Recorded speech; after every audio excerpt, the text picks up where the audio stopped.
messieurs, bonsoir. Amoureux du sport, je vous souhaite la bienvenue sur le plateau de la Grande Team. Ravi de vous retrouver pour notre rendez-vous sportif quotidien, le dernier de la semaine avant le début du week-end. Et bien entendu, avant de commencer, je vous invite s'il vous plaît à suivre le sommaire. Et c'est maintenant, on y va. Pour son dernier numéro de la semaine, la Grande A, ça fait le buzz. Football féminin, la Côte d'Ivoire, nouveau pôle d'attraction. On en parle au cours de l'actu. Excellente soirée sportive en compagnie de Marie-Christine Beaugré et ses invités et bon week-end sur la 3.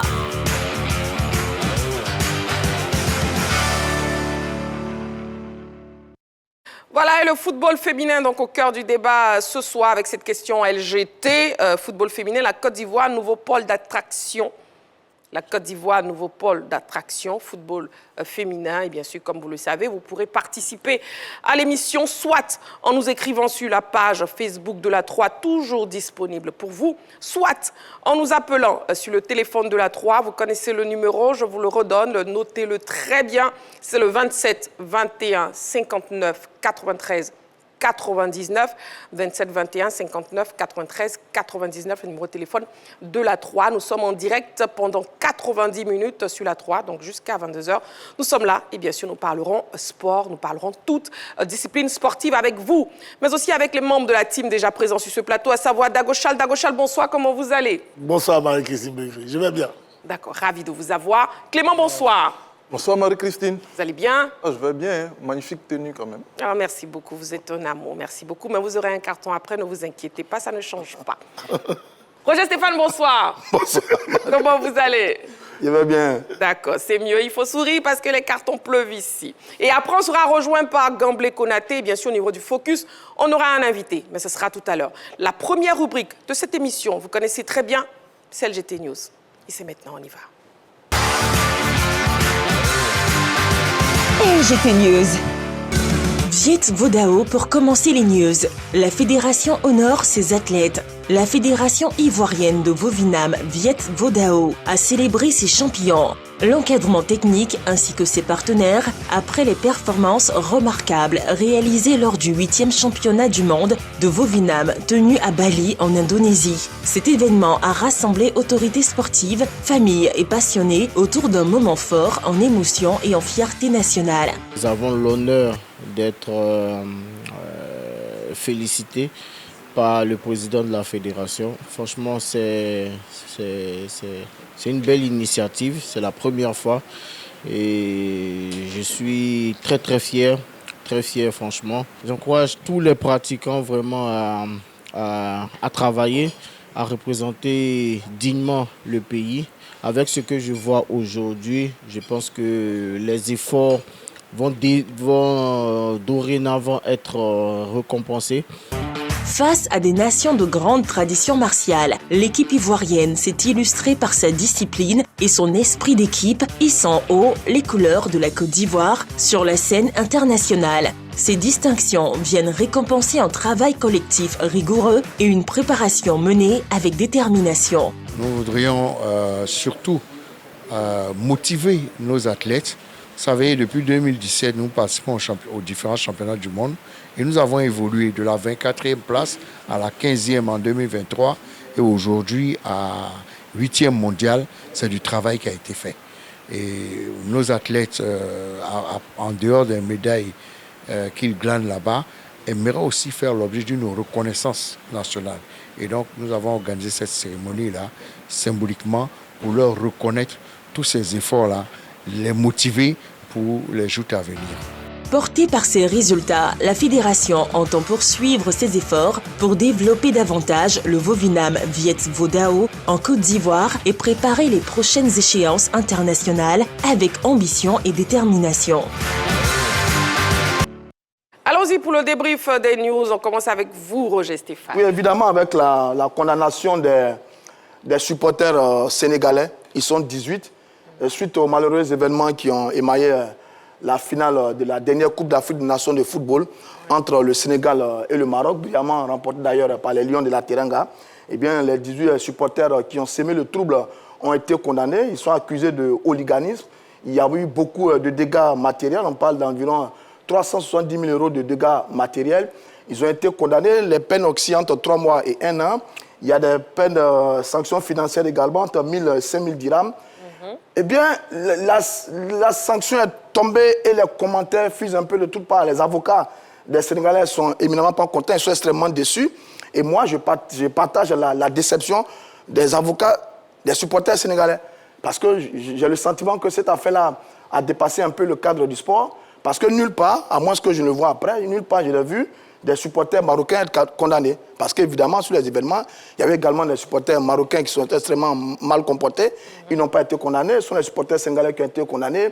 Il y a eu une démarche diplomatique. Le premier ministre sénégalais, Ousmane Sanko, à l'époque, était allé au Maroc pour rencontrer les autorités marocaines pour trouver une solution diplomatique à l'affaire. Elle est intervenue au cours d'un événement qu'on appelle la Coupe d'Afrique des Nations de football, qui est un événement sportif, historique, culturel, mais aussi diplomatique. Au sortir de tout ça, eh bien, des supporters sénégalais sont condamnés. C'est un peu dommage, c'est un peu regrettable. Quelle va être la suite à donner donc à ces événements entre les rapports entre Sénégalais et Marocains? Je n'en sais pas trop grand-chose, mais je marque ma déception parce que sur les sanctions, quand la CAF a pris des sanctions, la CAF a sanctionné les deux parties, aussi bien les Lions de la Teranga et des joueurs qui ont été sanctionnés, aussi bien des Lions de l'Atlas et des joueurs marocains qui ont été sanctionnés. Mais sur ça, il n'y a que des supporters sénégalais qui sont condamnés. Bon, j'avoue que je marque un peu ma déception, mais quand cela n'était, on attend de voir ce que ça va donner la suite des événements. Mais les sanctions sont tombées. Les 18 supporters sénégalais arrêtés ont été condamnés. Voilà, en tout cas, Cannes 2023, la sanction est donc tombée pour ces supporters sénégalais, les 18 supporters sénégalais. Oui, Dago Charles. Moi, ce qui me déçoit un peu dans cette décision, c'est le fait que, même au Maroc, durant les championnats, il y a ce genre de troubles-là. Il y a des bagarres qui sont régulières en championnat. Les policiers sont pris à partie, les stewards sont pris à partie, les chaises volent de partout, beaucoup de blessés, beaucoup de dégâts, mais jamais on a entendu que la justice marocaine a jugé des Marocains sur le territoire marocain pour les mêmes scènes. Voyez-vous, moi c'est ça qui me désole un peu. Sinon, bon, ils se sont mal comportés, on peut bien les juger. Mais en même temps, ce sont deux parties quand même, comme Roger Stéphane l'a dit, qui se sont mal illustrés. On aurait pu, dans une certaine mesure, sanctionner aussi certains Marocains, dans une certaine mesure. Mais que ce soit seulement les Sénégalais, parce qu'on a vu des policiers quand même, franchement, Marocains, agresser des Sénégalais. Donc on aurait pu sanctionner quand même quelques policiers marocains, mais ils ne l'ont pas fait. Alors qu'eux, ils sont coutumés de ce fait-là, dans leur propre championnat. C'est vraiment... voilà, nous sommes habitués à cela. On les a vus, je crois, dans une demi-finale à Ouida de Casablanca. Ouais. Il y a eu ce type de choses. Mais nulle part, la justice marocaine n'a condamné les Marocains. Est-ce qu'aujourd'hui, parce qu'ils ont été privés d'une finale, sinon d'une coupe, par rapport aux Sénégalais, que c'est une sorte de vengeance? Moi, je dirais que ce n'est pas intéressant pour une nation qui veut organiser coup sur coup de grands événements. Voyez-vous? Et donc, qu'est-ce qui nous fait dire que les prochains grands événements sportifs qui vont se dérouler au Maroc, on ne va pas vivre d'autres événements, pas forcément le retrait du Maroc, mais du Sénégal, mais il peut y avoir d'autres attitudes. Et est-ce qu'ils auront le même comportement dans ce genre de choses? Donc, vraiment, c'est un peu désolant. Et que les Marocains qu'on connaît comme grands organisateurs, grands sportifs, grands pays de sport puissent se comporter comme ça. Très bien. Oui, Clément. Ah ouais, tout à fait. Je pense que je vais rester au Maroc. Après aussi, les interrogations de Dago Charles pour parler du Maroc, mais cette fois-ci, qui va organiser la Coupe du Monde des clubs en 2029. Et on sait que le Maroc veut démontrer une fois de plus sa puissance dans la capacité à organiser les grands événements. Et je pense qu'il y a quand même deux objectifs lointains qui se cachent derrière cette organisation-là. On sait que d'abord, c'est du soft power, c'est-à-dire la diplomatie par le sport, le fait de donner quand même un boost à son image, à son économie également. Il y a les pays qui ont réussi ce pari-là. On parle du Qatar et de l'Arabie Saoudite et autres. Et je pense que le deuxième objectif, c'est de balayer quand même ce qui s'est passé durant la CAN au Maroc. Ils veulent rassurer tout le monde. On sait qu'ils ils vont organiser la Coupe du Monde avec l'Espagne et le Portugal. Donc ils veulent rassurer quand même le monde du football pour dire que ouais, n'ayez pas peur et nous, on sait organiser les grands événements. Voilà, je pense qu'on va voir ce que ça va donner. Et est-ce qu'ils vont réussir le pari de la mobilisation? Parce qu'on a vu la première édition aux États-Unis, il n'y avait pas beaucoup d'affluence. Et on espère que le Maroc va réussir ce pari-là en attirant beaucoup de monde dans les stades. Merci beaucoup, messieurs amoureux du sport. La question LGT de ce soir, football féminin. Oui, on parlera du football féminin, la Côte d'Ivoire. Nouveau pôle d'attraction. football féminin, la Côte d'Ivoire, nouveau pôle d'attraction. C'est donc la question LGT. Pour nous joindre, vous avez la page Facebook de la 3, vous avez le téléphone de la 3. Je vous redonne le numéro, c'est le 27 21 59 93 99. 27 21 59 93 99, précédé de l'indicatif plus 225 si vous nous appelez hors des frontières de la Côte d'Ivoire. Notez bien le numéro de téléphone de la 3. Nous sommes en direct jusqu'à 22h, bien sûr, sur la 3, la chaîne qui vous offre 3 fois plus de sport. Nous allons marquer une petite pause. Vous ne bougez surtout pas. Dans quelques secondes seulement, on se retrouve sur ce même plateau pour la suite de notre émission. À tout de suite.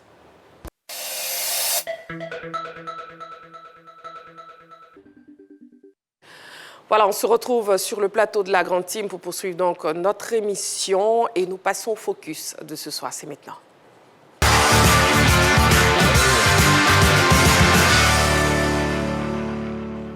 Et bien sûr, nous avons un invité, M. Essis Mikarem, rempile pour un nouveau mandat de 4 ans à la présidence de la Fédération ivoirienne de tir à l'arc. Donc, nous le recevons sur ce plateau pour bien évidemment parler de sa réélection et de ses projets pour cette discipline sportive. On reçoit donc maintenant sur le plateau de la Grande Team, président Essis Mikarem, président de la Fédération ivoirienne de tir à l'arc, qui vient fraîchement d'être réélu. Nous l'avons donc reçu, on vous laisse vous asseoir confortablement, on l'a reçu en début de semaine et maintenant là il vient d'être réélu, on le reçoit donc pour le bilan sur ce plateau. Président, bonsoir, vous êtes un peu trop loin de moi, rapprochez plus et éloignez-vous de Dago Charles, voilà, c'est mieux. Il allait impressionner. Effectivement. Encore plus? D'accord. Voilà, c'est mieux. À la fin. Hein. Président, bonsoir. Bonsoir Marie-Christine. Comment vous allez? Très bien, je vais bien. Ravi de vous retrouver sur ce plateau et puis félicitations. Merci. Du coup, la première question pour vous, un candidat unique à votre propre succession. Vous venez donc d'être réélu. Impression après cette réélection, Président? Ben, c'est un sentiment de joie qui m'anime pour la confiance que les clubs ont bien voulu renouveler à ma modeste personne et à notre équipe. Je crois que les clubs ont vu ce que nous avons commencé ensemble et ont jugé utile que nous continuions. Et donc, nous leur disons merci d'avoir renouvelé cette confiance et nous espérons être à la hauteur de cette confiance. Et sous quel signe vous placez ce nouveau mandat? Alors, nous plaçons ce nouveau mandat sur les signes de la transformation et de la performance. Et surtout aussi de la promotion et la vulgarisation du tir à l'arc en Côte d'Ivoire. Très bien. En tout cas, félicitations, Président. Roger Stéphane, question. Non, sur votre candidature unique, il y a bien des commentaires à faire là-dessus. Est-ce que c'est parce que vous travaillez très bien? Est-ce que c'est parce que vous êtes un peu craint au sein de votre association? Ou alors c'est parce qu'il n'y avait personne d'autre en face de vous? Il y avait personne d'autre qui avait la capacité d'être en face de vous? C'est quoi exactement cette candidature unique? Je vous remercie Stéphane. Nous sommes une équipe à la Fédération ivoirienne de tir à l'arc. Donc une équipe qui travaille dans une dynamique où chacun apporte sa contribution selon ses compétences, ses savoir-faire, son savoir-faire et tout ce que vous pouvez imaginer. Donc à un moment donné, ils se disent, nous avons un manager, nous avons les idées, on lui confie nos idées et puis le manager, il nous oriente. Donc c'est ce qui se passe en ce moment au sein de notre fédération. Je ne suis pas craint, bien au contraire. Je suis, comme tout le monde, à la Fédération des tirs à l'arc, comme un athlète, comme un coach, comme un dirigeant. Donc je suis au milieu de tous. Et donc ils comprennent que c'est peut-être encore la personne qu'il faut pour continuer à conduire les rênes de la Fédération. Si j'ai bien vu les chiffres, vous avez obtenu 8 voix sur 9. C'est bien ça? Si j'ai bien lu les chiffres. Non, ce ne sont pas ces chiffres-là. Donnez les chiffres. 13 voix sur 13. 13 voix sur 13. Autrement, il n'y a pas beaucoup de votants au sein de votre association. Nous avons 13 clubs affiliés régulièrement et donc ce sont ces 13 clubs qui ont été conviés à élire le président de la Fédération ivoirienne des tirs à l'arc. D'accord. Voilà, en tout cas, félicitations au président. Oui, Dago Charles. Ben non, je n'ai pas grand-chose à lui dire, seulement félicitations. Bon, 13 clubs, il va falloir rapidement que vous mettez au travail, que vous atteigniez au moins la cinquantaine de clubs. Parce que je pense que c'est une discipline, certainement, en tout cas nous, du côté de Niabo Dunioa, nous adorons cette discipline-là parce que tous nos parents ont aimé ces histoires de flèches et autres là. Donc, voilà, on sera ravis de vous voir là-bas. Non, plus sérieusement, j'espère que vous allez pouvoir étendre cette discipline-là sur toute l'étendue du territoire, parce que là, je me rends compte que vous pouvez véritablement intéresser la jeunesse ivoirienne. Merci. Et justement, Président... Souhaite. Oui, Dagochal, C'est des félicitations. Voilà. Et justement, Président, quelles sont les premières actions que vous allez mener sur le terrain? Alors, je vous remercie, Marie-Christine. Il y a quelques jours, j'étais passé sur votre plateau. Oui. J'ai dit qu'après l'Assemblée générale, nous allons lancer officiellement les activités de la Fédération pour la saison 2026. Et donc, demain, nous sommes à l'Agora d'Abobo. Donc, nous allons vers la population d'Abobo pour faire la découverte, pour faire l'initiation et pour faire une mini-compétition pour voir déjà quelles sont les aptitudes que les jeunes d'Abobo ont pour le tir à l'arc. Et nous voulons aussi, pour notre championnat de cette année, choisir des villes. Nous avons déjà une invitation pour Gagnoa, où nous allons... Je le disais tantôt. Voilà, qui satisfait Dagochal. Voilà, nous avons une invitation pour Gagnoa et donc nous avons prévu aller faire une journée de championnat à Gagnoa pour montrer ce que c'est que cette discipline à la population de Gagnoa. Nous avons aussi pensé aller à Bouna. Je sais que le représentant de la direction générale des sports qui était à l'Assemblée générale nous a dit « J'aurais souhaité voir à Bouna le tir à l'arc avec la fédération ». Nous avons un club à Bouna, effectivement, et donc nous allons redynamiser ce club et puis permettre que le tir à l'arc à Bouna se déroule bien. Maintenant, pour répondre, si vous permettez, oui, M. Dagochal, le tir à l'arc coûte très cher. Je l'ai dit, je ne vais pas venir sur cette question-là tout le temps. Donc, si nous voulons avoir 50 clubs et que nous avons 1000 personnes, pour faire l'initiation, il faut 100 000 francs CFA pour avoir un arc d'initiation. Une flèche coûte 5 000 francs CFA. Et donc, à l'apprentissage, on casse beaucoup de flèches. Donc, si nous avons beaucoup de flèches qui sont cassées et que nous ne les remplaçons pas pour amener les apprenants à revenir régulièrement, nous allons les perdre. Donc, nous faisons une politique de maîtrise du nombre de personnes pour éviter que nous ayons beaucoup de gens à qui nous ne pourrons pas donner satisfaction et qui sera encore un problème pour nous. Mais le jour où l'État de Côte d'Ivoire, qui nous a donné mandat de gérer le tir à l'arc en Côte d'Ivoire, nous donne plus de moyens, je suis sûr que nous allons faire comme les autres disciplines sportives qui ont assez de membres, nous allons avoir davantage de membres. Merci. Très bien. Alors, Président, c'est vrai que le tir à l'arc, c'est pas la fédération la plus connue au plan local, hein, on va se le dire franchement, c'est pas le football, le basket, etc., etc. Quand vous preniez cette fédération, elle était à quel niveau? Aujourd'hui, vous l'avez placée à quel niveau? Et jusqu'à où vous pouvez aller avec cette fédération et cette discipline? Très bien, merci Stéphane. Nous avons pris une fédération au niveau 0. D'accord. Donc la Côte d'Ivoire n'avait pas d'athlète. C'est pas trop fort ça au niveau 0? Je le dis. Ah bon? Oui. La Côte d'Ivoire n'avait aucun athlète qui l'avait présenté à une compétition quelconque.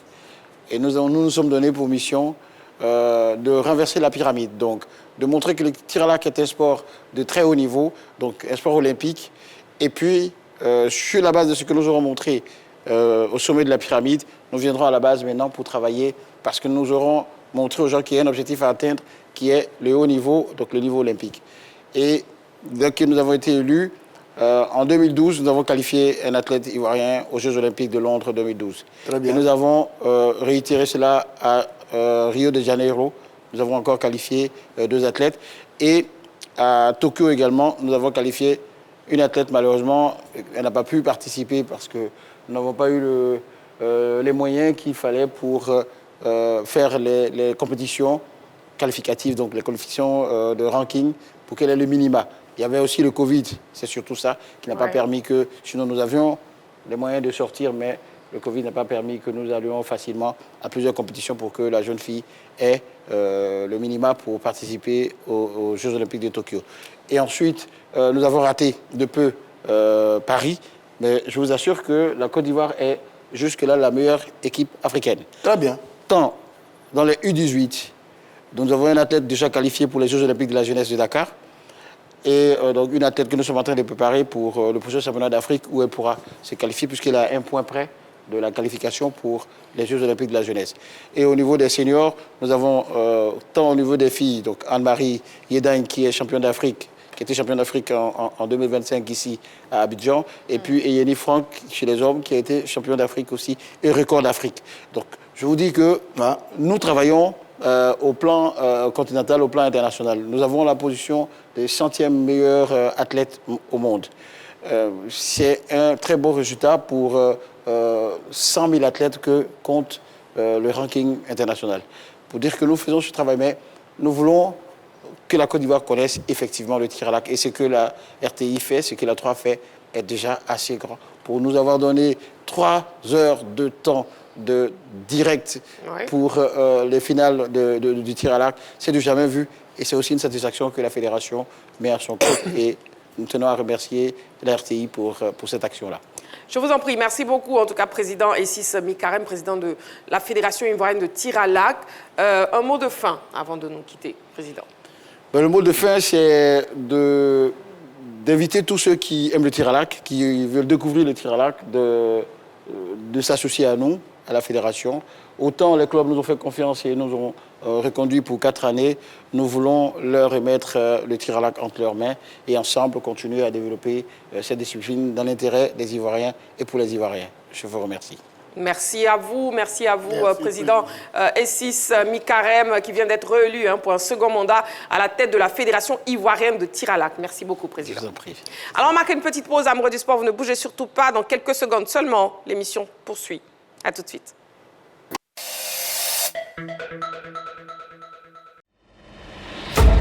La cour et le roi que je suis vous saluent. Les people font des polémiques. Et les polémiques font des people. L'observateur m'a dit que les gens disent qu'il est Kendi, les gens disent qu'il est méchant. Je t'ai pas dit la vérité, tu as menti. Mais c'est pas le mensonge. Non. Au moment où je commençais ça, j'étais vraiment en effervescence avec mon groupe. Je ne suis pas le genre à vouloir me justifier tout le temps. Heureusement, le grand déballage est garanti dans Pipolémique. Débat, analyse et décryptage des dossiers les plus brûlants de vos célébrités. Pour cette nouvelle saison 2025-2026 de Pipolémique, vivez une expérience plus tonique, plus pertinente et plus chaleureuse.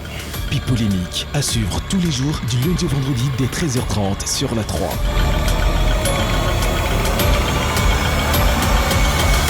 La 3, nous offrons 3 fois plus.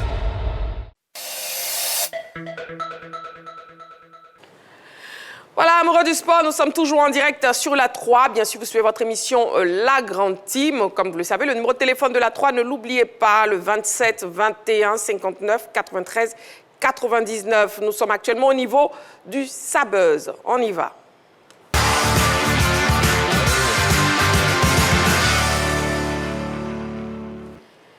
Ce soir, qu'est-ce qui crée le buzz sur la planète sportive? Eh bien, c'est la venue de Mohamed Salah qui se dessine vers l'Arabie Saoudite.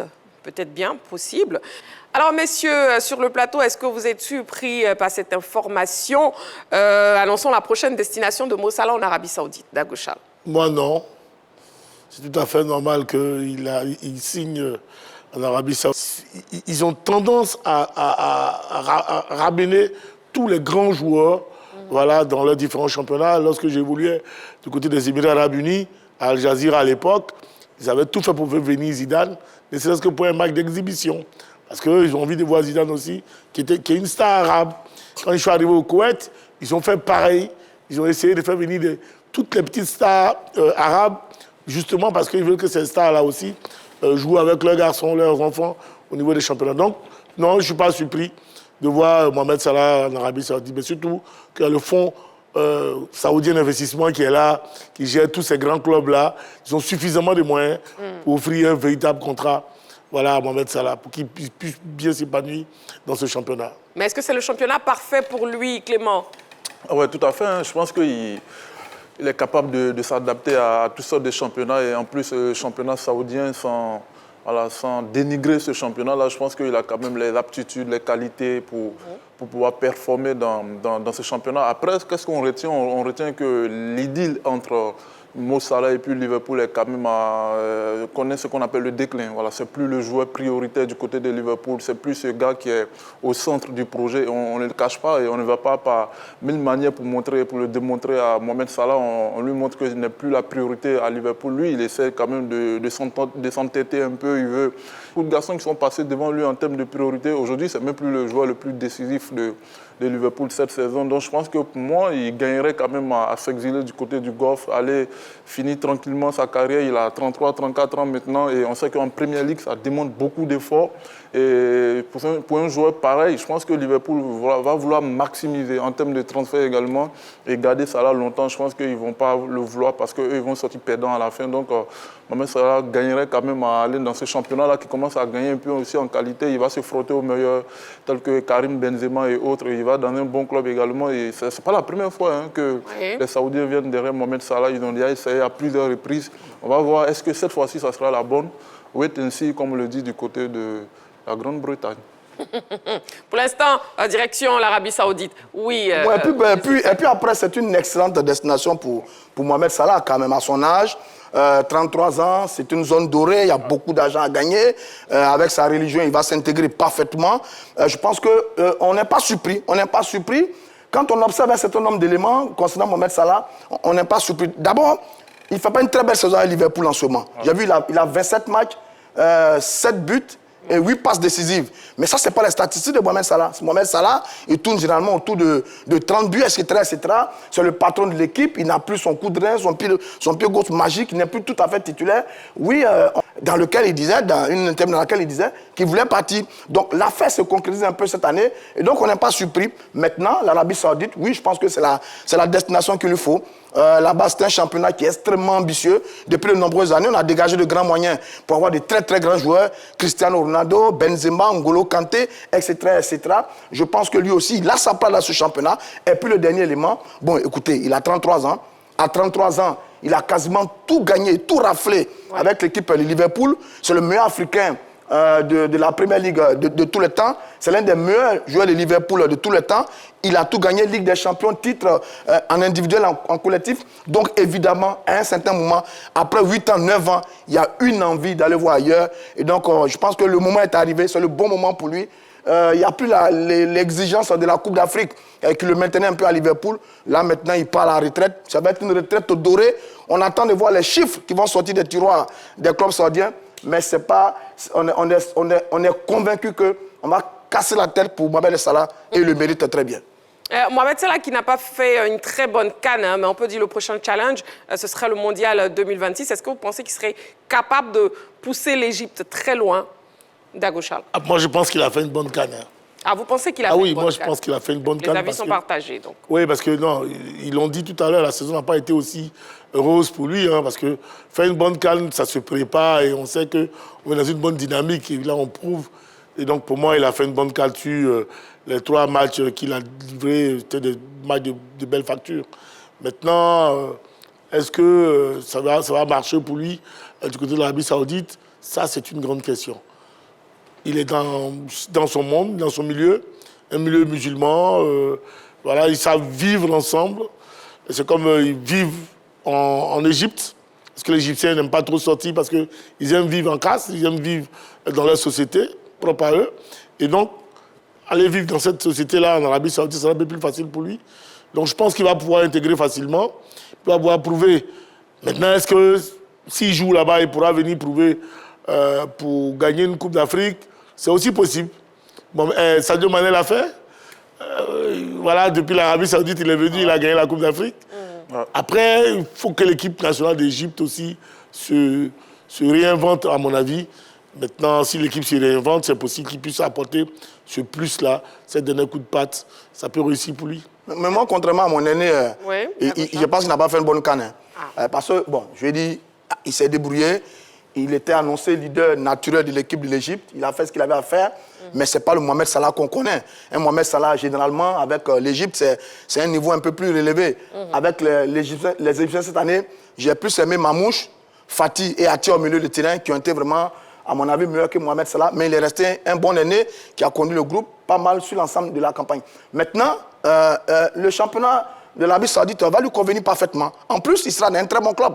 Il sera certainement dans l'un des meilleurs clubs du championnat, Al-Ittihad, Al-Hilal ou Al-Nas. Bon, Al-Nas, c'est pas très sûr. Donc, forcément, il va avoir les coéquipiers au cou, il va avoir les ressources autour de lui qui vont lui permettre de briller. Il a encore de beaux restes quand on le voit jouer avec Liverpool. C'est vrai que ce n'est pas le Salah d'il y a 2 ans, mais quand on le voit, oui, il y a encore ce pied gauche, ce coup de rein, ce coup d'œil, cette vision. À un certain âge, on joue avec l'intelligence et la sagesse. Et puis après, comme dit Dago, Sadio Mané a bien joué là-bas. Il a fait une superbe canne.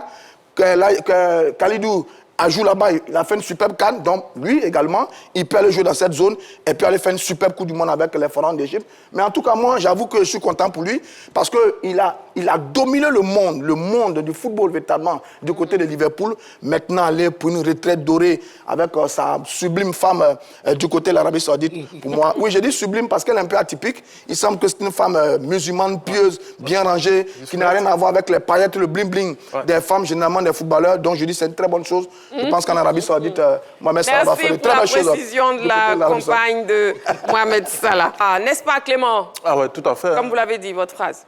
Wait and see. Voilà, très bien. Allez, l'actu, c'est maintenant.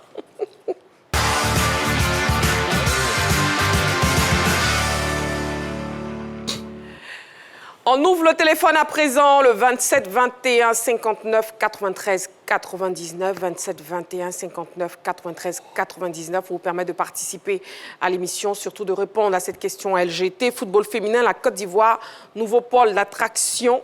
Football féminin, la Côte d'Ivoire, nouveau pôle d'attraction. Le calendrier international féminin de l'année 2026 en Côte d'Ivoire fait apparaître l'organisation de nombreux événements concernant aussi bien les sélections que les clubs. D'où notre question, la Côte d'Ivoire est-elle devenue un nouveau pôle d'attraction du football féminin en Afrique et même dans le monde?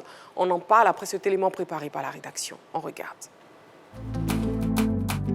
Le football féminin a le vent en poupe en Côte d'Ivoire. Le travail de base au niveau des clubs, les performances des sélections nationales et la qualité des infrastructures valent au pays d'être inscrit au cœur des événements internationaux de l'année 2026. La Côte d'Ivoire s'impose de plus en plus comme une nouvelle place forte du football féminin sur le continent et dans cette vague du calendrier international féminin en Côte d'Ivoire s'étend également aux sélections et aux clubs ivoiriens. Ainsi, les éléphantes participeront à la CAN, prévue du 17 mars au 3 avril prochain au Maroc. Mais, bien avant ce rendez-vous qualificatif pour la Coupe du Monde FIFA 2027, la Côte d'Ivoire accueillera un tournoi de préparation de l'UFOAB auquel sont également conviés les Super Falcons du Nigeria, les Black Queens du Ghana et les Lions du Sénégal. Les matchs se joueront à Abidjan du 27 février au 7 mars 2026. Les événements s'enchaîneront pour le sélectionneur national Reynald Pedros et ses filles qui, après la CAN, prendront part au tournoi international FIFA World Series en compagnie de la Mauritanie, du Pakistan et des îles Turques et Caïcos. La compétition est programmée du 8 au 17 avril 2026 à Abidjan. Les sélections de jeunes ivoiriennes sont également sur le pont. Ainsi, les éléphantes U20 disputeront le 4e et dernier tour qualificatif pour la Coupe du Monde de la catégorie en mai face aux Amazones du Bénin. De son côté, l'équipe nationale des U17 débutera les éliminatoires de la Coupe du Monde de la catégorie en avril. Les filles du sélectionneur Mathieu Esposito seront à l'épreuve de leurs homologues de Sierra Leone.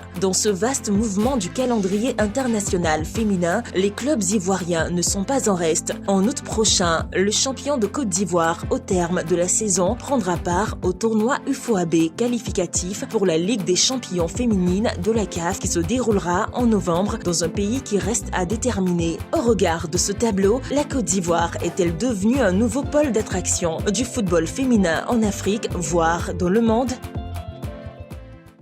La question LGT est donc posée, mais avant, pour mieux mener nos échanges, je vous propose de voir justement la liste des événements impliquant le football féminin ivoirien en 2026.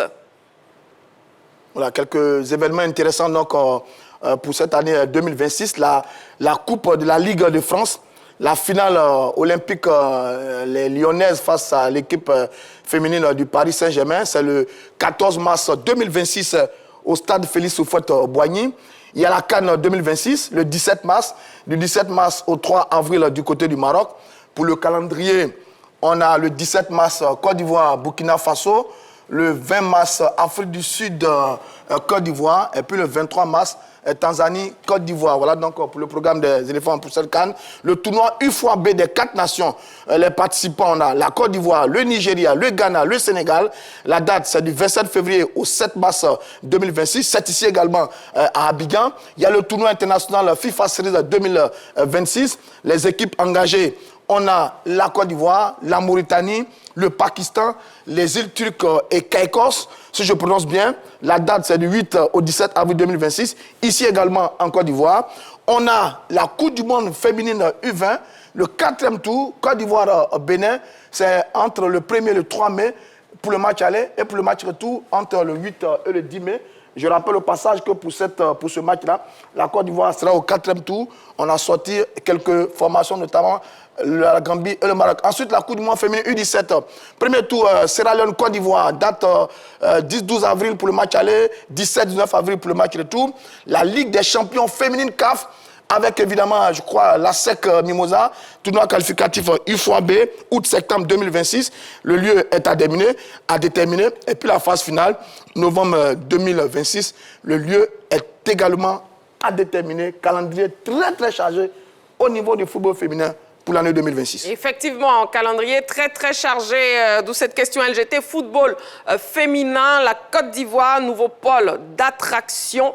Messieurs, à vos panonceaux, un oui ou un non à cette question. Et bien sûr, après, je vous laisserai argumenter. C'est donc un oui pour Dago Charles, un oui pour Roger Stéphane et aussi un oui pour Clément. Très bien. Clément, on commence avec vous. Je vous laisse argumenter en premier. Oui, j'ai mis un oui parce que c'est vrai, la Côte d'Ivoire commence à devenir un véritable pôle d'attraction en termes de football féminin et il y a les éléments quand même qui démontrent ou encore qui justifient cette dynamique-là en termes de football féminin. D'abord, on parle de la capacité maintenant à organiser les événements internationaux. On a parlé de ce tournoi FIFA Series qui va venir bientôt au niveau de la Côte d'Ivoire. Donc, je pense que voilà, c'est véritablement un signe d'attraction au niveau du football féminin. Et après ça, on a la finale de la Super Coupe de France qui va opposer quand même l'Olympique lyonnais face au Paris Saint-Germain. On ne parle pas des petits calibres, on parle de ce qui se fait mieux peut-être en termes de football féminin dans le monde des formations qui ont déjà gagné la Ligue des Champions, qui ont gagné des championnats, tout ça. Donc je pense que quand ces deux formations-là ou encore la Fédération française de football décide d'attribuer quand même cette finale à la Côte d'Ivoire, ça veut dire qu'on commence quand même à devenir vraiment, on commence à peser dans la balance au niveau du football féminin. Et pour moi, le dernier élément, c'est quand même la sélection de la Côte d'Ivoire, la sélection féminine, qui va attirer quand même l'un des meilleurs sélectionneurs dans le domaine, non pas de Renan Pedros. Ça veut dire qu'il sait qu'il y a quand même de l'attraction, il y a quand même de la qualité en Côte d'Ivoire. C'est pour ça qu'il décide de s'engager avec la sélection ivoirienne. Tout ça, ça contribue quand même à l'essor du football féminin en Côte d'Ivoire. Et il y a plusieurs éléments qui sont quand même à l'origine de ce regain de forme-là. Et on parle quand même d'un championnat qui commence à prendre forme. Aujourd'hui, on a les équipes de Ligue 1, de Ligue 2 en termes de championnat. On a voilà, des compétitions. On commence à se réveiller également en termes de compétition. Et l'année dernière, c'était la SEC Mimosa. L'année d'avant, c'était l'Atlético et tout ça. Donc je pense qu'il y a également les qualifications des sélections, que ce soit U20, U17 et même la CAN au Maroc qui arrive. Et tout ça quand même a contribué quand même au réveil du football féminin et à ces organisations des grands événements qui arrivent. Donc bravo et on espère qu'on va maintenir le cap. Très bien. Merci beaucoup, Clément. Nous avons un appelant, M. Diomandé Mamadou. Il nous appelle de Sipilou. Bonsoir, M. Diomandé Mamadou. Marie. Oui, M. Diomandé Mamadou. Christine Bébé, bonsoir, ma belle. Bonsoir, M. Diomandé. Bienvenue sur le plateau de la Grande Team. Non, tu es très bien habillé. Assalamu alaikum, avec une couleur dorée et jaune qui n'a rien à voir avec la couleur de Daoutal. Merci, M. Diomandé Mamadou. Je te salue. Salut à toi, frère. Je demande que la couleur a battu ta couleur là. Oui, là. Belle en vert. Je vous salue, Rodia. Et je salue Clément. Voilà. Christine. Oui, M. Diomandé Mamadou. Ouais, le panier du football féminin est chargé et plein à craquer. Donc, c'est une joie, je dis oui. Et franchement, il est temps d'employer ces propres filles-là qui ont embrassé le football comme métier. Vraiment, le calendrier est chargé. c'est très intéressant et vraiment c'est du premier en Côte d'Ivoire. Et quand c'est comme ça, elles sont encouragées et elles sont félicitées. Et je demande au ministre du Sport de prendre vraiment le navire football féminin en marche pour que nos filles aient le courage à faire d'autres filles à embrasser ce métier-là. Christine? Oui, monsieur, demandez Madou. Bon, salam alaikum, et puis bien habillé, bonne nuit. Merci beaucoup. Malekoum salam. Voilà, football féminin, la Côte d'Ivoire, nouveau pôle d'attraction. Dago Charles, on vous écoute. Le seul match pour moi, Paris Saint-Germain-Lyon, c'est déjà un gros match. C'est déjà une grosse attraction du côté du football féminin. Ça, il faut le dire parce que l'Olympique lyonnais, c'est quand même l'un des plus grands clubs européens. Joue régulièrement la finale de la Ligue des Champions face au Barça et autres. Et donc, c'est déjà une grosse attraction.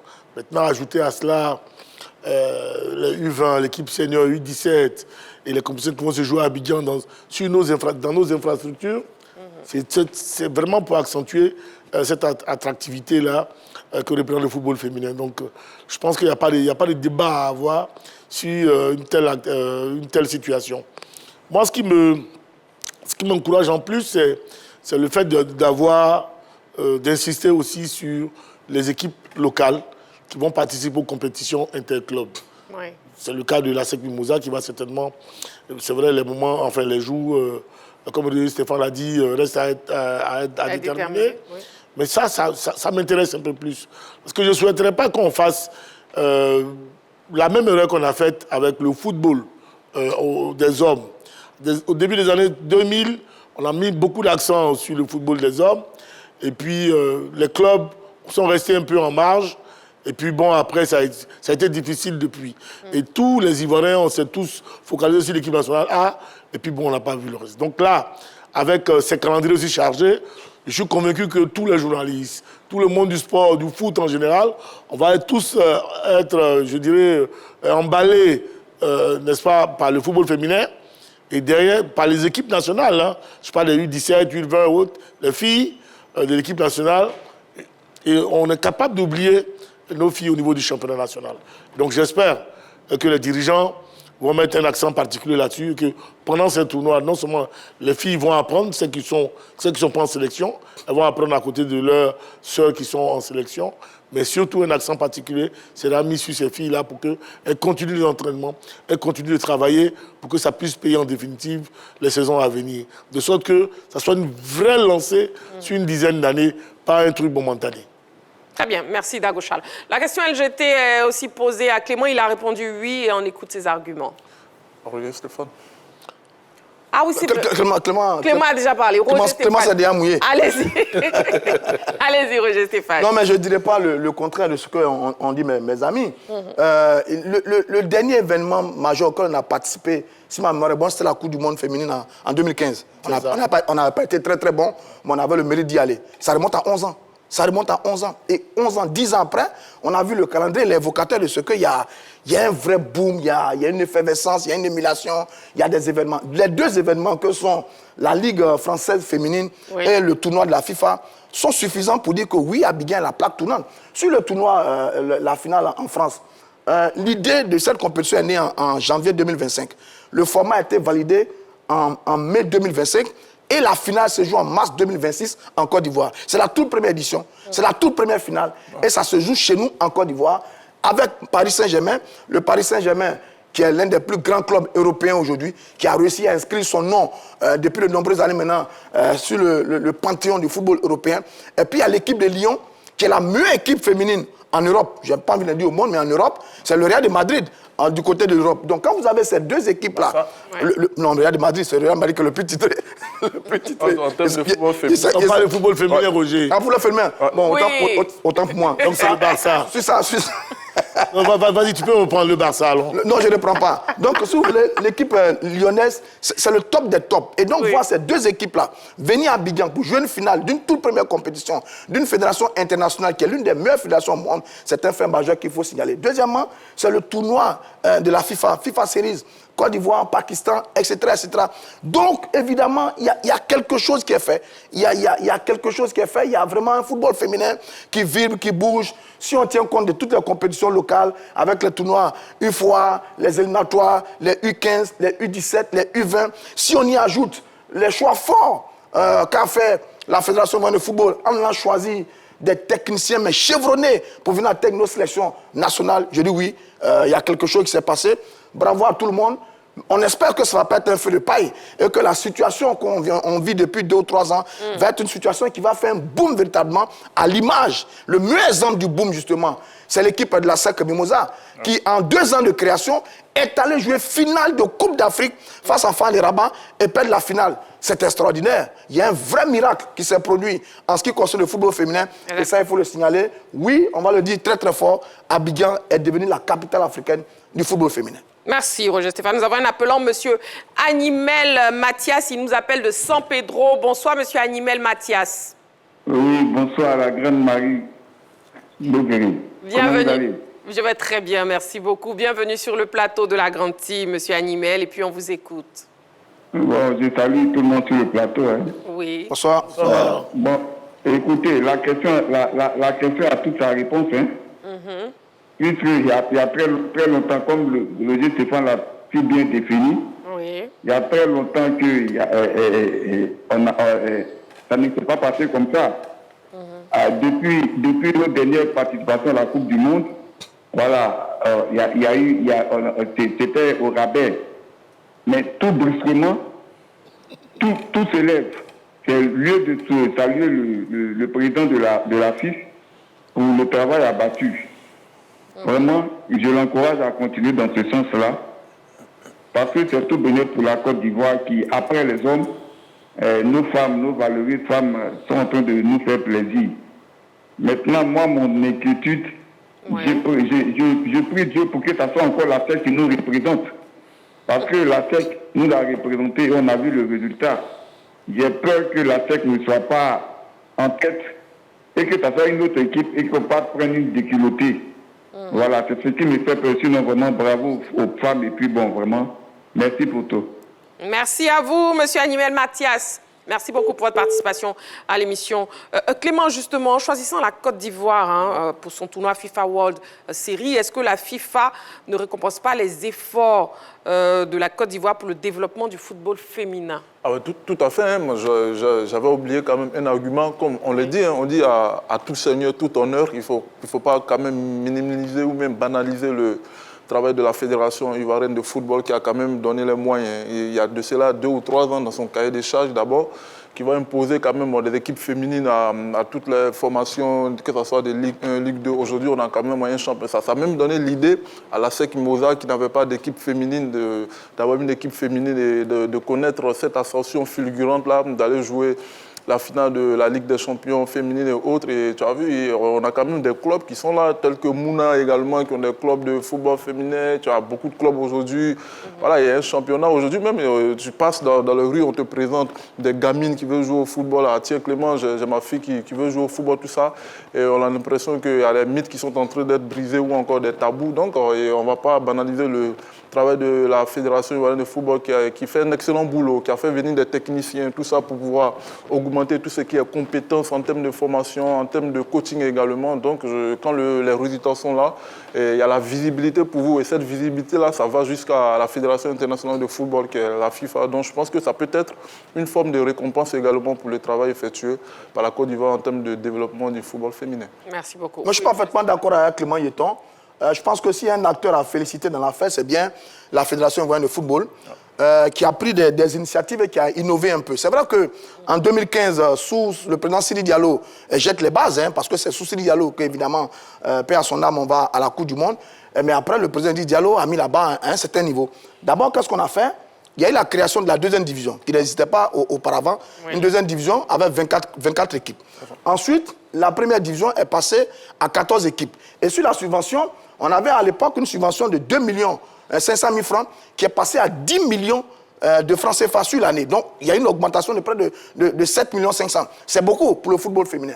Ouais. Je me rappelle d'ailleurs que le président Didier Diallo, dans ses discours, disait que je mettrais un point d'honneur à réveiller le football féminin. C'est fait. Sur les fonds retombés de la Coupe d'Afrique, je pense qu'il y a un montant important qui avait été dégagé également pour le football féminin et pour le football amateur. Le résultat, il est là.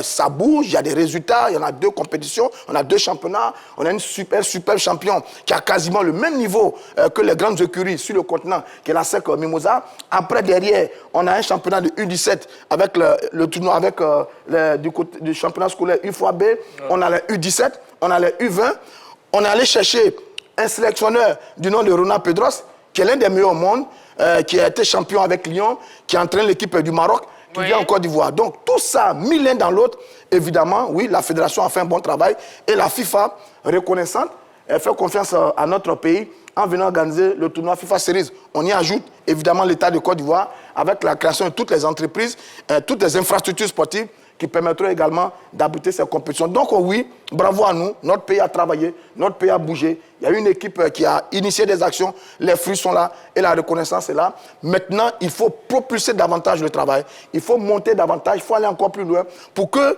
l'effet qu'on a en ce moment-là ne soit pas un effet de paille, mais qu'il soit un effet continuel pour le football féminin. Très bien. Oui, Dago Charles. Non, mais j'ai plus rien à dire. Hein. Non, oui, Stéphane a tout dit pratiquement. Vous allez dire. Non, moi j'allais peut-être mettre un peu plus l'accent sur le gouvernement ivoirien. Oui. Pour nous avoir doté de ces infrastructures, parce qu'on n'aurait pas eu ces infrastructures-là, que je pense qu'on n'aurait certainement pas eu ces différents résultats, et qu'on n'aurait pas eu aussi cette offre de la FIFA.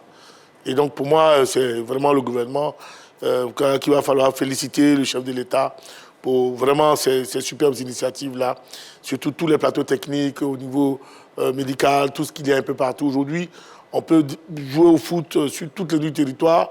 Bon, enfin, pas un peu partout, mais c'est beaucoup mieux qu'il y a 20 ans. Et donc tout ça concourt au développement du football féminin, au football en général, et je dirais même toutes les disciplines sportives. Donc bravo non seulement à la Fédération ivoirienne de football, mais surtout, merci au gouvernement ivoirien. Football féminin, la Côte d'Ivoire, nouveau pôle d'attraction. Le public sportif ivoirien s'est aussi exprimé sur la question. Mais une seconde, juste le temps de prendre l'appelant. Oui, il s'agit de Monsieur Adama. Bonsoir, Monsieur Adama. Bonsoir, madame. Bienvenue sur le plateau de la Grande Team. Vous appelez de San Pedro, c'est ça? Oui, San Pedro, oui. Voilà, on vous écoute, Monsieur Adama. Football féminin, la Côte d'Ivoire, nouveau pôle d'attraction. Bonsoir, madame. Comment allez-vous? Vous pouvez, s'il vous plaît, couper le son de votre télé, bien vous éloigner pour ne pas qu'il y ait ce léger décalage, s'il vous plaît. Je suis la team. J'ai dit bonne chance aux filles.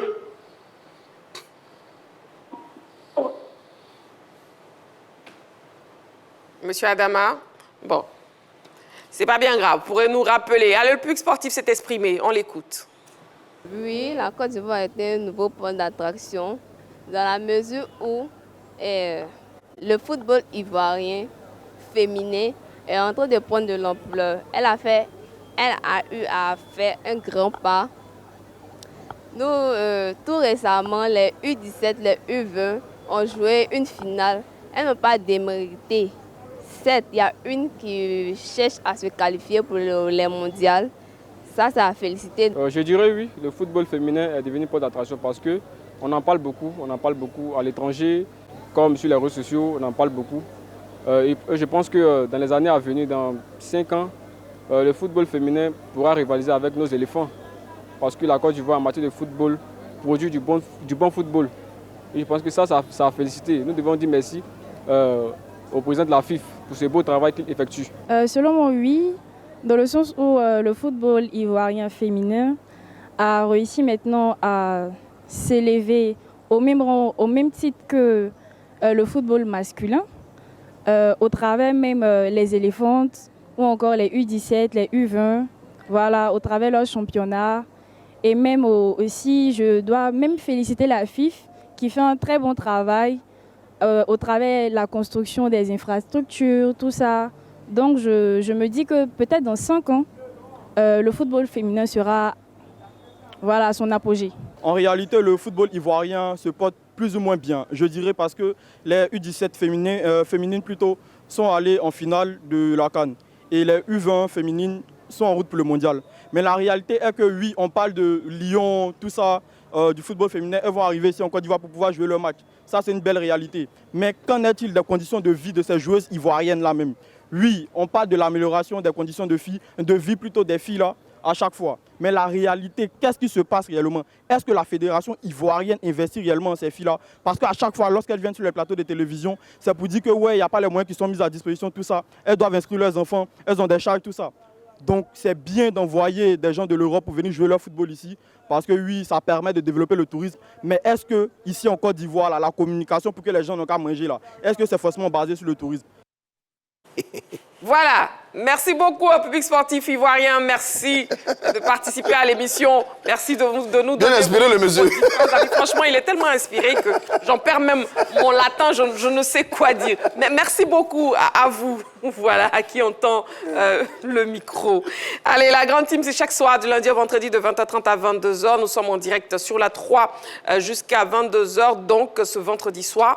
On a un deuxième sujet, on va s'intéresser aux différentes rencontres qui auront lieu ce week-end pour la Ligue 1 et la Ligue 2 ivoirienne. Commençons avec la Ligue 1. Donc, la 19e journée de la Ligue 1 qui se dispute ce week-end sera marquée non seulement par le duel à distance entre l'ASEC Mimosa et le FC San Pedro, mais aussi par la bataille pour le maintien. Donc, voyons le programme complet de cette articulation et le classement. Alors, le programme de cette 19e journée, ce samedi 21 février, le stade d'Abidjan accueille l'équipe de Isca. Le Racing Club d'Abidjan affronte Oza FC. La Société Omnisport de l'Armée sera face à la SEC Mimosa. Et puis Boaké FC en découdra avec Mouna FC. Le dimanche 22 février, Entente sportive d'Agboville face à Zoma FC. Le Stella Club d'Adjamé sera face à Sol FC. US Tchologo jouera l'équipe du Football Club de San Pedro. Et le Club Omnisport de Korgo sera face à l'équipe de l'AFAD. Le classement avant cette 19e journée, dans le haut du tableau, on a l'ASEC Mimosa qui est en tête avec 37 points. Le Football Club de San Pedro est deuxième avec 32 points et 2 matchs à moins. Le Club Omnisport de Korogo occupe la 3e place avec 28 points. Dans le bas du tableau, ça chauffe avec l'équipe de Isca, 14e, 20 points. Le Racing Club, le Racing Club est 15e avec 18 points. Et puis l'US Agboville, le promu, qui est en difficulté, qui occupe la 16e place avec 17 petits points avant donc l'entame de la 19e journée. Stéphane, ce n'est pas le commentaire d'un match. Ça va aller. D'accord. ASEC Mimosa, FC San Pedro, ce week-end, oui. Oh, je pense que la SEC va venir à bout cette équipe San Pedro, hein, qui a pratiquement le moral dans les chaussettes. Parce que là, ça a déconvenu en Coupe d'Afrique. Je pense que n'est pas... C'est plutôt ASEC Soa, hein. C'est plutôt ASEC Soa, mais le duel à distance, ouais. C'est ASEC San Pedro. Ah, d'accord, voilà. Et donc, ASEC Soa, San Pedro et Tchologo, je crois bien. Voilà, donc moi je pense que cette équipe, en tout cas, c'est clair que la SEC, pour moi, elle va prendre le dessus de cette équipe du FC San Pedro au niveau du classement, parce que pour moi, la SEC, certainement, va finir champion de Côte d'Ivoire. Ça, il n'y a rien à faire. Maintenant, ASEC Soa, la Soa a perdu... jusqu'à lors de la dernière journée face à Loza. Ouais. Et pendant que la SEC battait le stade d'Abidjan 2-0. Et donc la SEC est un peu plus dans le dur que la SOA. Et donc je pense que la SEC va rouler sa dynamique de victoire et venir à bout de cette équipe de la SOA. Oui, Clément. Ah oui, tout à fait. Je pense que pour cette 19e journée, il y a quand même deux affiches qu'on va suivre de près. D'abord, on parle de ce duel entre la Société Omnisport de l'Armée et la SEC Mimosa. On sait qu'au match aller, pour l'un de ses premiers matchs, Félix Kouadio, qui est quand même l'enfant de la maison jaune et noire, qui a quand même tout connu avec la SEC Mimosa, il avait réussi quand même à battre cette formation de la SEC Mimosa, lui infligeant sa première défaite de la saison.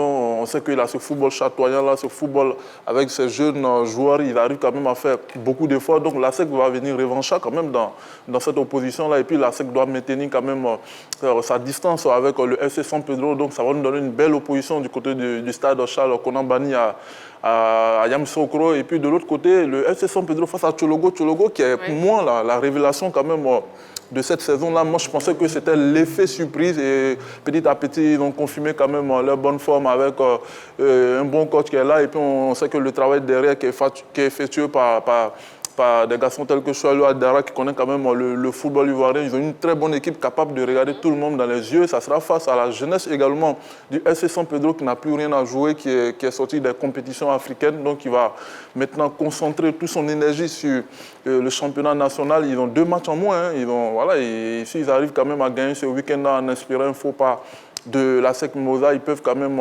espérer quelque chose et on va attendre de voir ce que va nous réserver ce week-end-là, mais il y a de belles affiches et j'espère qu'on aura beaucoup de spectacles et beaucoup de buts également.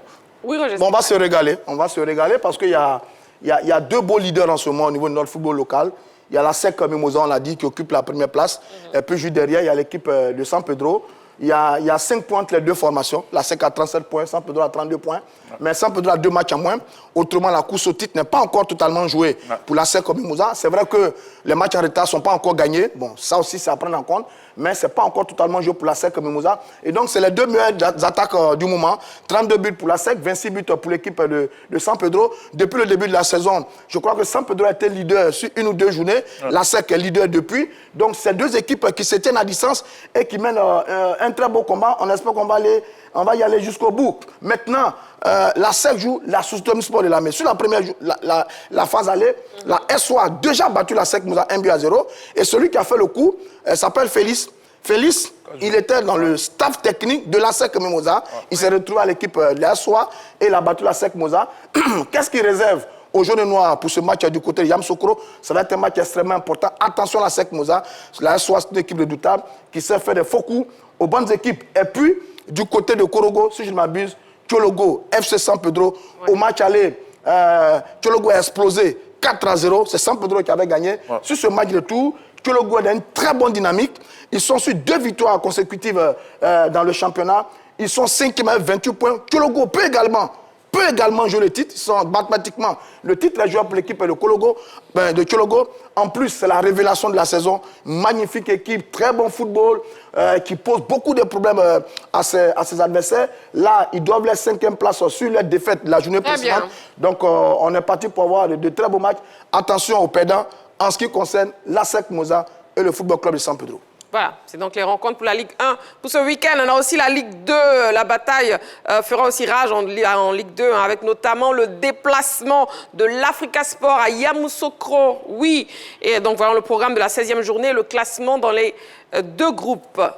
Poule A, ce samedi, les rencontres à suivre, liste de Sassandra, l'Anfiara Sport, 2 plateaux face à l'Est Divo, WAC, Standard, CW Sport de San Pedro face à Donkoff, Agi de Djibérois sera face à Jacques Dangré, la superbe équipe de Jacques Dangré, US Fermier en découdra avec l'équipe du club omnisport de Boisflé, et puis Adiaké sera face à l'EFIM. Voilà donc les affiches au niveau de la poule A.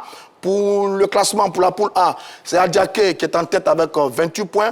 WAC est 2e, 28 points également. Adiaké a plus 8, WAC a plus 6. Divo est 3e avec 26 points. Dans le bas du tableau, l'équipe de Tanda est 12e, 14 points. 14 points également pour l'EFIM qui est 13e avec moins 7. Et à la 14e place, on a l'US Fermé qui a 13 points, moins 4. Voilà donc pour le classement. Dans la poule B, ce dimanche, leader face à Benjerville, une grosse rencontre entre ces 2 équipes. Issa Wazi FC sera face à l'équipe d'Aboasso. Nour FC face à Issia. Lazida Bengourou sera face à l'Est Bafing. Atlantis Sporting Club de Gagnoua, c'est un match à suivre de près à cause du Sporting Club de Gagnoua. Et puis le match que tout le monde attend, Yamoussoukro, Africa Sport d'Abidjan du côté de Yamoussoukro, sans oublier Siroko S Dengele pour la poule B sur cette 16e journée. Le classement au niveau de la poule B, Yamoussoukro, 24 points, est en tête. Leader, 2e, 24 points également. 3e, l'équipe de Issia Wazi. Dans le bas du tableau, Issia, ESP Issia est 12e, 16 points. 16 points également pour l'Asie, qui est 13e. 14 points pour l'Est Bafing. Et puis, petit coucou à l'Africa Sport d'Abidjan, qui est 10e avec 19 points et qui joue un match important ce week-end face à l'équipe de Yamoussoukro. Vous l'avez dit, un match très important. Dagochal, justement, ce sera le premier match pour le nouveau coach Maxime Guamene à la tête de l'Africa Sport. Ouais, j'espère que, il connaît déjà la maison où il a évolué. Ensuite, il connaît très bien le championnat de Côte d'Ivoire. Il connaît cette équipe de Yamoussoukro. Il connaît aussi également l'équipe de l'Africa Sport. J'espère qu'il va apporter toute son intelligence, toute sa vista, tout ce qu'on lui connaît à cette équipe de l'Africa Sport.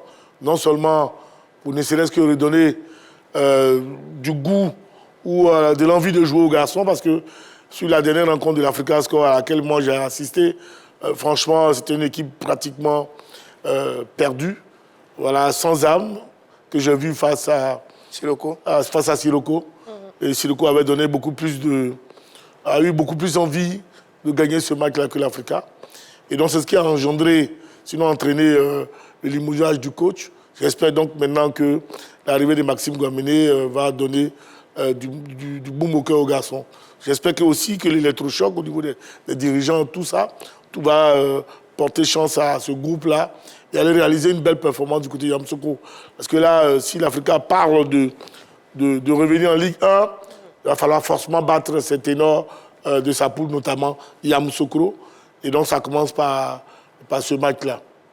Très bien. Oui, Clément, parlons de cette affiche. Ah ouais, tout à fait. Je pense que ça sera quand même formidable quand je vois tout ce qui est mobilisation, pari de mobilisation autour de cette rencontre-là. On parle quand même de Yamoussoukro, on est en train de mettre en place tout ce qui est stratégie pour pouvoir converger les habitants de Yamoussoukro vers le stade Charles Konambani. Et du côté, on sait que l'Africa aussi, en termes de mobilisation, c'est quand même du répondant, c'est du sérieux également. Donc je pense que ça sera électrique. On parle même de doubler les primes du côté de Yamoussoukro parce qu'on parle d'un tournant de la saison. Yamoussoukro peut mettre l'Africa à 8 points et je pense que ça peut quand même décider des choses dans cette poule B-là. On sait que les points sont tellement... Les écarts ne sont pas énormes. C'est serré entre Yamoussoukro. C'est serré entre Yamoussoukro Gagnoa, leader de Makori. Donc je pense que c'est lui qui va réussir quand même à avoir ces séries de victoires, que ce soit 2 victoires d'affilée, 3 victoires d'affilée, va réussir quand même à aller chercher cette montée-là.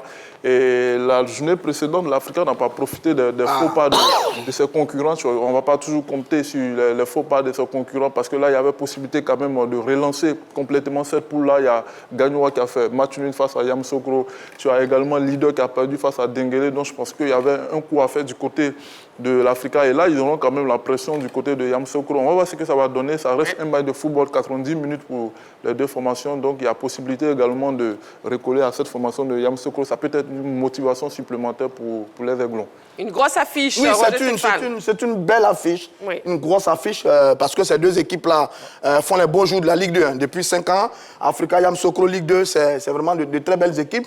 Et puis, le match arrive au bon moment pour l'Africa Sport d'Abidjan. C'est vrai que Dagochal dit que face à Siroko, l'Africa était sans âme, mais c'est une équipe qui a du caractère quand même. Parce que trouver les ressources pour venir égaliser. Sur le match d'avant, l'Africa a été menée 2 fois. Trouver les ressources pour venir égaliser, c'est bien. Il y a du bon caractère. Siroko, c'est l'Africa qui menait. Hein. Non, mais je dis, il y a du bon caractère quand même dans cette équipe de l'Africa Sport d'Abidjan. Les dirigeants ont fait de très bons choix, des choix forts. Il y a un jeune avançant, Alves, qui n'est pas mal du tout. L'arrivée de Guamene Maxime peut apporter un plus.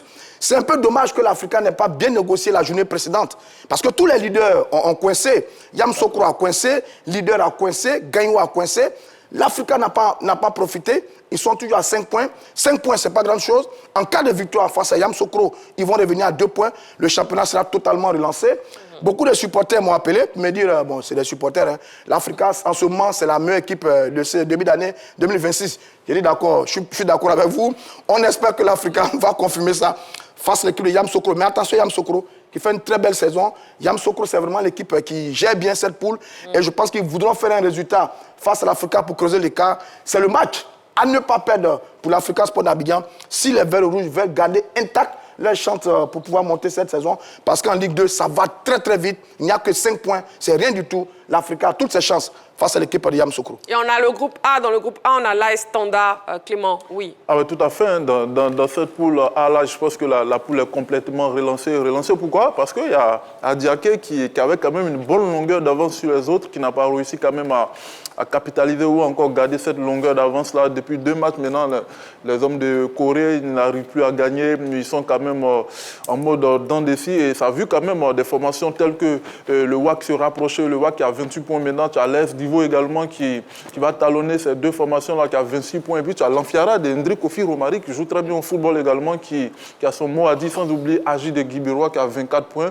Moi, je pense que le finish sera quand même extraordinaire dans les 2 poules, que ce soit dans la poule A comme dans la poule B, parce que personne ne veut lâcher cette montée-là. Et il y a quand même de belles équipes, de belles formations. On va voir ce que ça va donner, mais forcément, il y aura des grincements dedans à la dernière journée ou avant la dernière journée pour la montée en Ligue 1. Forcément. Oui, Dagochal, la poule A.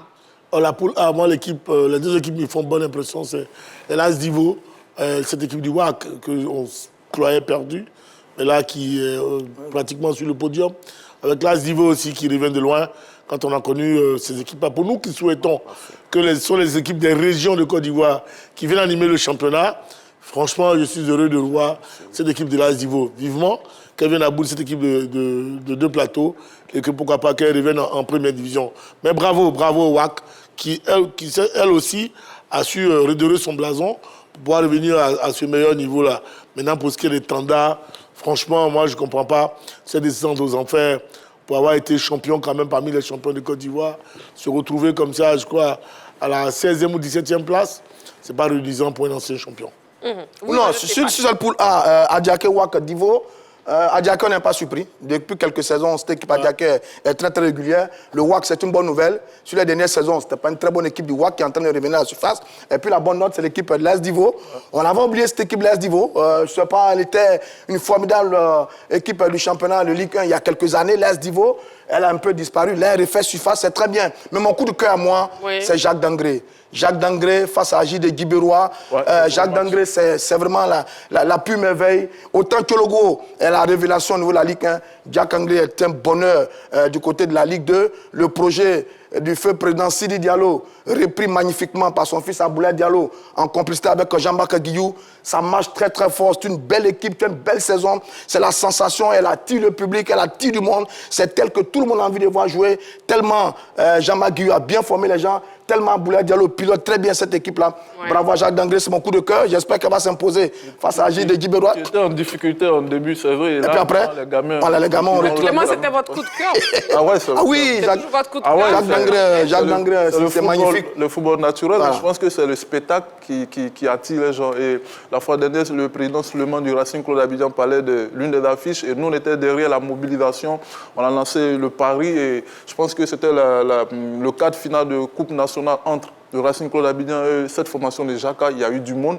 Il y a des personnes même qui se sont arrêtées au Champrou pour voir des mômes jouer quand même parce qu'ils savent jouer au football et c'est quand même ce qu'on veut voir dans le championnat. Dagochal, Jacques Dangré, un mot. Ah non, c'est mon équipe. Hein. L'équipe est dirigée par un grand frère que j'adore bien. Tout à l'heure, j'étais avec lui, Yves Mimi. Et seulement, il m'a dit ce matin que voilà, c'est demain matin la première heure qu'ils vont prendre le bus. Voilà, à Gagnois. Je trouve ça un peu difficile parce que le chemin parsemé d'eau d'âne et donc j'espère que les garçons ne sont pas fatigués. C'est vrai qu'au match aller, ils ont battu cette équipe de Guibiroa à 2-0. J'espère qu'ils vont pouvoir battre cette équipe de Guibiroa parce que justement... Mais attention, Guibiroa a de l'expérience. Hein. Guibiroa est rodé, Guibiroa a de l'expérience. Parce qu'ils jouent au foot, ils jouent très bien au foot, c'est plaisant à voir jouer. Guibiroa, c'est beaucoup plus rugueux, c'est beaucoup plus puissant. Mais là, c'est de la finesse, c'est du jeu, c'est beau à voir. Maintenant, si Guibiroa parvient à les battre aussi, écoute, ça reste un match de foot. Mais Agic est bien placé. On attendra donc de voir. Merci beaucoup, messieurs. La grande team de ce soir, de cette semaine, c'est terminé. Merci, Dagochal. Bon week-end à toi. Hein. Bon week-end à vous aussi. Merci, Clément. Merci à vous Merci, Roger Stéphane. Comment dit, c'est vendredi. Voilà. Merci à vous, amoureux du sport. Rendez-vous est donc pris lundi. Reposez-vous bien pour ce week-end. N'oubliez pas les matchs Ligue 1, Ligue 2. Voilà. Prenez soin de vous et n'oubliez pas, faites toujours du sport.